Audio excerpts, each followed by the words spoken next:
Good afternoon, and welcome to M.M.E. I'm your host, Blind Prime, and for today we're going to be covering the G.I. Joe Classified series, Crimson Guard. Here he is, nicknamed Fred, because all the Crimson Guards are called Fred. I guess it's easier on the paperwork. Here is Fred, the Crimson Guard, in his really stellar outfit, some really amazing accessories, and we're going to get really in-depth into it today, and hopefully y'all learn something from this video about this figure and helps you make up your decision on whether or not to purchase it for yourselves. Personally speaking, I think this is a really cool addition to the G.I. Joe Classified line. So, Crimson Guard here, of course, is the elite guard for Cobra Commander. Where are you at? No, you're not Cobra Commander. You're the Cobra Trooper. Cobra Trooper, what are you doing? No. Not nuts. Cobra Trooper, stay. Where's Cobra Commander? Here he is. He fell just a minute ago. Okay, cool. So here is Cobra Commander, and it's just a nice little comparison of both of them, seeing as Cobra Commander is always going to have a Crimson Guard behind him. He's kind of hanging out and chilling, waiting to stick his giant sword in anybody who tries to mess with Cobra Commander and his pet snake. Alright. We're just going to set Cobra Commander over here by where the bat used to be because the bat fell. Bat, come here. Get standing up. There you go. There y'all are. Excellent. Wonderful. Let's get into the Crimson Guard and all of his really fun details and accessories that he comes with. So first off, let's talk accessories. Let's talk the backpack. The backpack's made out of some really cool stuff. But first, let's spin him around so that anybody who can see that really awesome backpack. Move my hands away. There you go. Awesome. It's an excellent backpack. Now, let's take it off so that we can talk about it in depth. Nick, get that backpack. Come on. Backpack. There you go. Thought I'd have to go Dora the Explorer with you, backpack. So, the backpack here has a square peg on one side to hold the M16 in place. And this is something that I had to discover for myself. It wasn't really very well described. Behind the handle for the M16, where the trigger is at handle, there's this cut that you can feel with your finger, and it feels rigid and kind of square. Now, on the backpack for the Crimson Guard, there is this square peg that sticks out the side that I was trying to figure out what in the world is it for. And it's actually to plug in that little slot that is right behind the handle on the M16 that has the bayonet. Now, I put some sticky tack there because that connection isn't the greatest in the world. Just an FYI. So let's talk the gun before we get more into the backpack, seeing as it's in my hand right now. The gun is an M16. It's a really nicely textured M16 too. It's got that cool little thin handle-like thing that most M16s you see have on top, and it's got a nice little butt on the gun, textured arm guard there, rubberized texture. That's pretty cool. And the texture all over this gun is amazing. The bayonet is really cool. It's actually a really nice feeling knife too. They did a good job texturing the handle and everything. The big negative I see with this is that you can't pull the bayonet off. I think that would have been a neat thing if, with all the silencers that we have for our G.I. Joe Classified stuff, that you can pull off the weapons, if you could have actually removed this bayonet, and it would have been an additional weapon to have. That would have been cool. Anyway, that's the M16. Oh, right. And it has a removable ammo pack, and the figure's posable enough to have him put that back in. But we've come to expect that from G.I. Joe Classified. Now, the other thing attached to this backpack is his sword. He's got this really nice saber. The saber stands all the way up to his waist whenever you keep it in its sheath. And the sheath is got a leather texture with metal on the bottom and a metal at the top for a guard around the edges of the sheath to stop the leather from fraying, I guess. Also to look nice. It feels like it looks very fancy. And the handle for the sword is very, very nice and sleek. This does remind me of the swords that you used to get back in the 90s with like mixed beverages and stuff. My parents would get those, and I'd always play with the swords with my G.I. Joes and stuff like that, my other action figures. It was like having a little accessory with the meal. So that's what this sword feels like, and it's really nice. It's got a cool guard to it.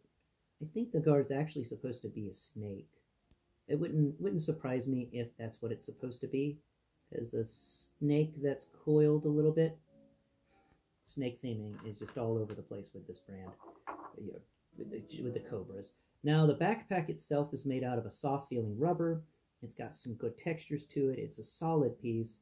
I do wish it opened. I don't know why none of these backpacks open except for Zartan's backpack. It opens, but that's the only one I could think of. Got some really cool textures in here. Some weird little vent stuff going on at the bottom of it. And it feels like a sci-fi backpack that can carry a lot of gear. So we're going to set that backpack off to the side. It's also got a little heft to it. So when you plug it into the Crimson Guard, be aware it will make the Crimson Guard's back a little heavier than normal.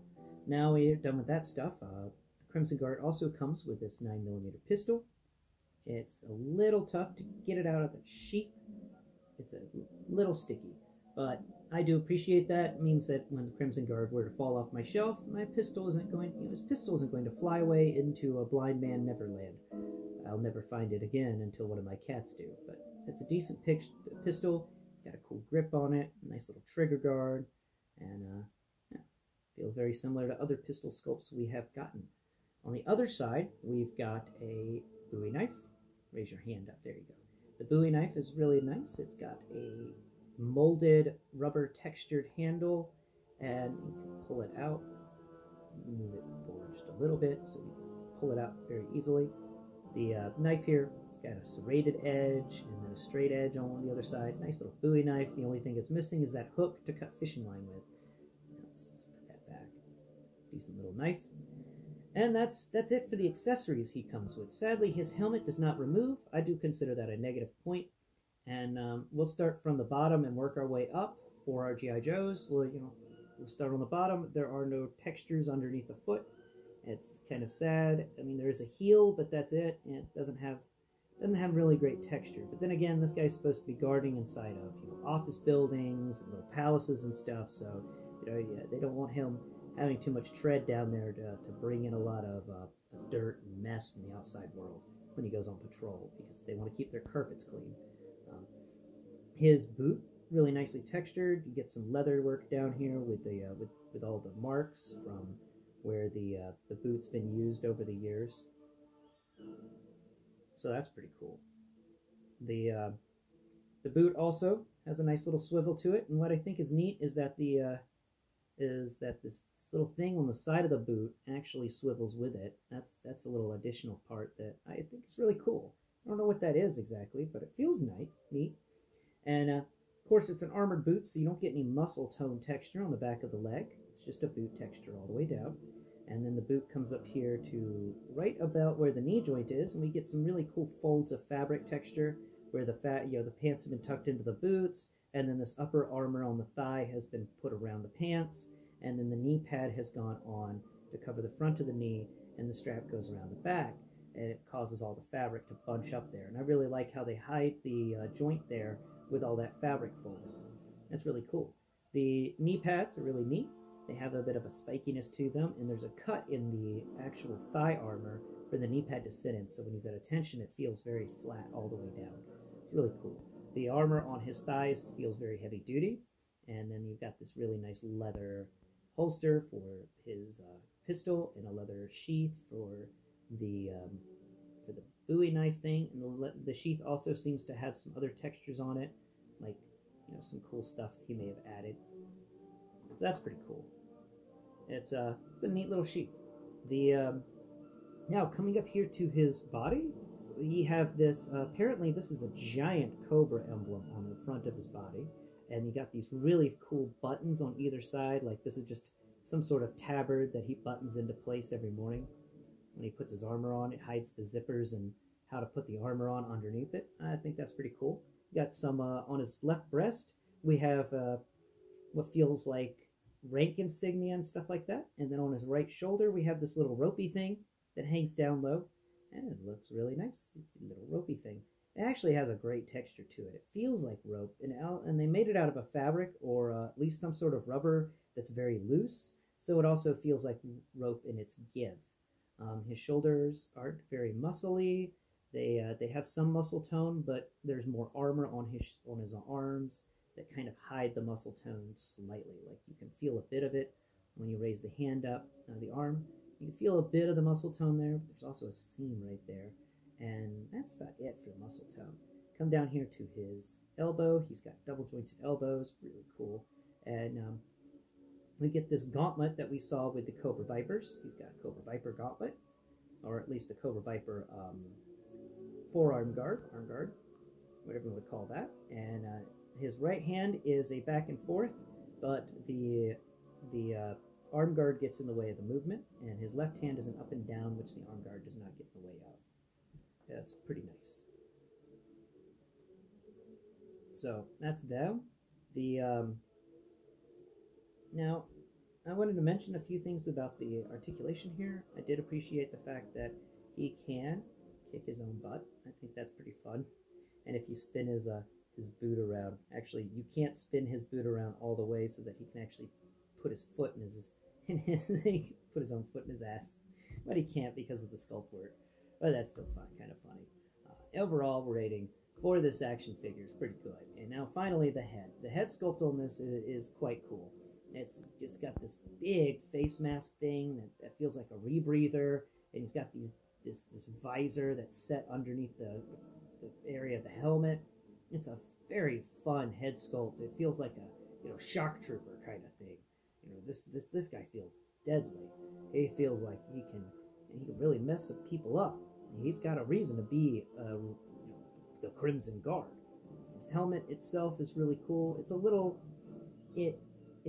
plain, but it has that nice little crest right above where, right in the middle of where the forehead would be, and the helmet does sit low on the head, so that when you feel under there, all you feel is that visor.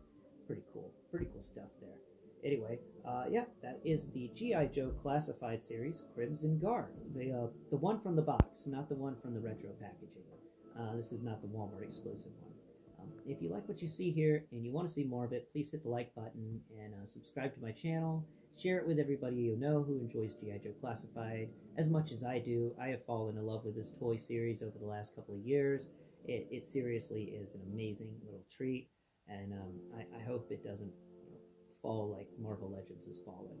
And we still manage to get that HasLab coming up. It's going to be awesome. But I think that's all for today, guys and gals. Tomorrow we'll be covering probably the Titans Return Cosmos figure a little more in depth. I know I did a box opening for it, but I never really did a overall video about it. So that's what I'm going to try and get to tomorrow. And if any of you know where I can get a Velocitron Cosmos, let me know. I really want a Velocitron Cosmos.